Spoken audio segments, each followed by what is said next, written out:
મિત્રો, આપણે સવારથી સાંજ સુધી તનતોડ સખત મહેનત કરતા હોઈએ કામ ધંધાના સ્થળે. બપોરે જમવાનું સમયસર ભૂલી જતા હોઈએ, રાત્રે મોડેથી ઘરે આવતા હોઈએ, છતાં પણ જમવા કે આવવા જવાની બાબતમાં આપણા ઘરવાળા સાથે આપણને માથાકૂટ થાય ત્યારે આપણે સહજ બોલાઈ જતું હોય છે કે હું આ કોના માટે બધું કરું છું, આ બધી મહેનત કે કમાવું છું કોના માટે.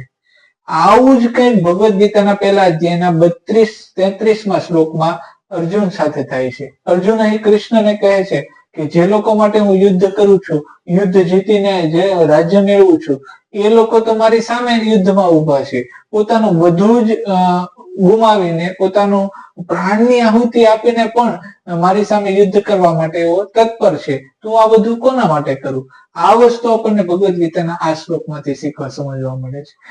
આવતા શ્લોકમાં શું શીખવા મળે છે એ નેક્સ્ટ એપિસોડમાં જોઈશું. ત્યાં સુધી આપ સૌને જય શ્રી કૃષ્ણ.